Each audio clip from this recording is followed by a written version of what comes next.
मैं सबसे पहले अपने प्रेस के साथियों का बहुत बहुत धन्यवाद और आभार प्रकट करना चाहता हूं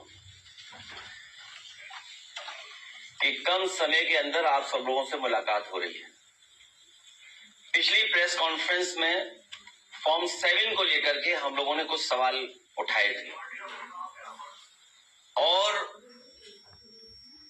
सरकार ने कुछ एजेंसी हायर की हुई हैं जो प्रोफेशनल लोग हैं, उनके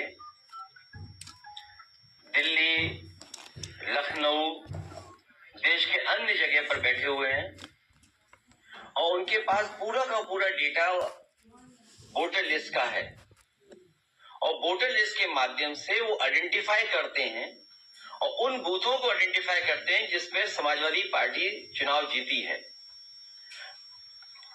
वहीं पर फॉर्म 7 बाकायदा भर करके प्रिंट कर करके भेजे जा रहे हैं और कई जगह हंगामा हुआ है।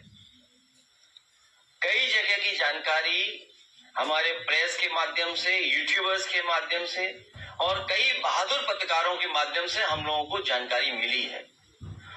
और जिस समय हम लोगों ने यहां से आपत्ति दी, शिकायतें की और जब अपील की यूट्यूबर्स से और पत्रकार साथियों से, तो बहुत सारे पत्रकार साथियों ने जिम्मेदारी निभाते हुए जमीन पर ग्राउंड पे जाकर के क्या भारतीय जनता पार्टी चुनाव आयोग से मिलकर के गड़बड़ियां कर रही है, वो जनता तक पहुंचाने का काम किया। अभी तक तो एसआईआर के माध्यम से बिहार का चुनाव उन्होंने जीत लिया। एसआईआर की बड़ी भूमिका थी माहौल बिगाड़ने के लिए, दबाव बनाने के लिए, मनोबल गिराने के लिए। बिहार के चुनाव को जीत लिया भारतीय जनता पार्टी ने। वेस्ट बंगाल में भी यही कोशिश कर रहे हैं एसआईआर को लेकर के। वहां की सरकार लगातार और वहां की मुख्यमंत्री लगातार इस बात को कह रहे हैं कि चुनाव आयोग भारतीय जनता पार्टी का आयोग बन गया है और उन्हें मजबूरी में भारतीय जनता पार्टी के काली करतूतों के खिलाफ काला कोट पहनना पड़ा और सुप्रीम कोर्ट में खड़ा होना पड़ा कि किस तरीके से भेदभाव, किस तरीके से election commission Bharatiya Janata party का सहयोगी दल बन गया। और यहां तक पिछले बाई इलेक्शन में और इधर जो देखने को मिला है, लगता तो यह कि भारतीय जनता पार्टी का झंडा आयोग को लगा लेना चाहिए। जो फॉर्म 7 भरे गए, जिसमें 2 नामों को हम लोगों ने आइडेंटिफाई किया। वैसे तो बहुत सारे समाजवादी पार्टी को समय समय पर संगठन ने, हमारे पीडीए प्रहरी लोगों ने और जिम्मेदार नेता कार्यकर्ताओं ने हमें दिए फॉर्म, जो फॉर्म पहले से भरे हुए थे, बड़ी संख्या में फॉर्म। द्वापर और त्रेता के जो लोग हैं उनसे हमें बड़ी मदद मिल गई। दशरथ और नंदलाल, द्वापर त्रेता, सनातनियों के खिलाफ दशरथ, उनकी बात सामने आ गई और आज हमारे साथ नंदलाल हैं। मुझे खुशी है कि बहादुर नंदलाल हमारे साथ खड़े हैं। जो नंदलाल हमारे साथ खड़े हैं, ये वही नंदलाल हैं जिनके भारतीय जनता पार्टी ने दस्तखत कराए थे फॉर्म 7 में। फॉर्म 7 जो इनका भरवाया था नंदलाल का फॉर्म 7, ये नंदलाल अंगूठा मारते हैं और भारतीय जनता पार्टी ने इनके दस्तखत किए। सोचिए दस्तखत में कौन कौन सी धाराएं लगती है। अगर किसी के फर्जी दस्तखत कर दो आप, फोर्जरी, 420।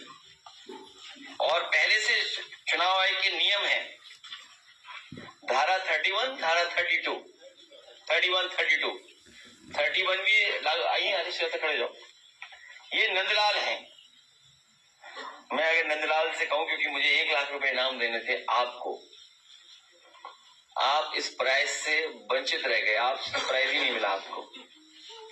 वही प्राइज जो आपको देना था मुझे, वही प्राइज मैंने इनको दिया है। 1 लाख रुपए हम लोग इनकी बहादुरी के लिए और इन्होंने जो लोकतंत्र बचाया उसके लिए और जो सच्चाई हम लोगों के लिए सामने लाए।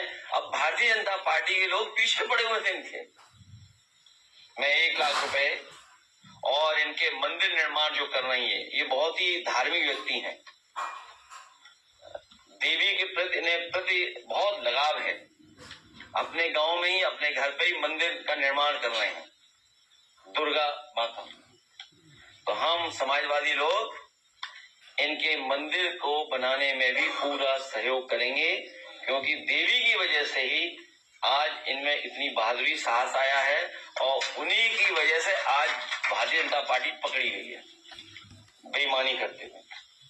ठीक, ये लोकतंत्र बचाने वाले प्रहरी हैं हमारे पीडीएफ प्रहरी पूर्व विधायक अरुण वर्मा और इनके तमाम सहयोगी साथियों जिनका नाम मैं नहीं ले सकता हूं। उनके प्रयासों से आज नंदलाल हमारे आपके सामने हैं। भारत निर्वाचन आयोग का नियम है, यदि कोई व्यक्ति मतदाता सूची से नाम कटवाने के लिए फॉल्स लिखित कथन करता है अथवा कोई व्यक्ति किसी दूसरे व्यक्ति की ओर से ऐसे आवेदन प्रस्तुत करता है जैसे विरुद्ध लोग 31 है, धारा 31, 32 के तहत एफआईआर दर्ज कराई जाएगी। तो अब हमें उम्मीद है कि भारतीय जनता पार्टी की सरकार भारतीय जनता पार्टी के नेताओं पर एफआईआर दर्ज कराएगी।